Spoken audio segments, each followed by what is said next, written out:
Justice Secretary Vitaliano Aguirre, ipinaliwanag kung bakit kinailangang ilipat sa National Bureau of Investigation ang high-profile inmate na si JB Sebastian.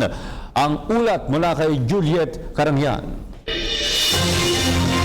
Nasa kustodiya na ng National Bureau of Investigation o NBI ang high-profile inmate na si JB Sebastian. Sa pahayag ni Justice Secretary Vitaliano Aguirre, inilipat si Sebastian dahil may banta sa kanyang buhay sa National Bilibid Prisons. Paliwanag pa ng kalihim, ito'y dahil patuloy ang paghiling ng abogado at asawa ni Sebastian na mailipat siya sa NBI. Kaya yun ang sinasabi nila na talagang very nasa endanger na talaga yung life ni JB, considering na dun sa building 14 ay puro, ang tingin niya, puro mga kalaban niya. I asked the new Bureau Chief, General Bendel de los Santos, about the request. Wala naman siyang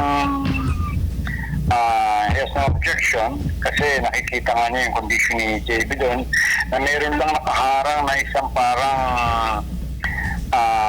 yung grill doon sa kanyang cell from the others whom he is suspecting as threatening his life.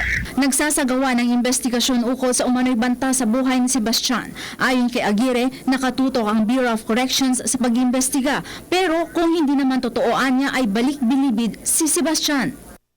Continue the investigation, otherwise kung hindi naman totoo, then I'm going to bring him back to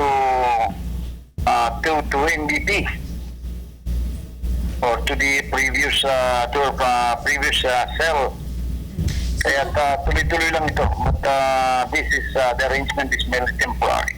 Matatandaan na nasaksak si Sebastian matapos magkagulo sa loob ng NBP noong Setyembre. Isa siya sa mga lider sa loob ng NBP at pinuno umano ng Sige-Sige Commando Gang. At siya rin ang nagbunyag sa pagdinig sa Kongreso na nagbigay siya ng mahigit 10 milyong piso para kay Senadora Leila de Lima noong siya ang kalihim ng DOJ. Pondo raw ito para sa 2016 elections. Dinala sa NBI si Sebastian kagabi. Hindi pa siya sakop sa Witness Protection Program dahil ayon kay Aguirre, hindi naman daw ito hinihiling ni Sebastian maliban na lamang sa inirereklamo niyang asma. Para sa PTV News, Juliet Carangyan.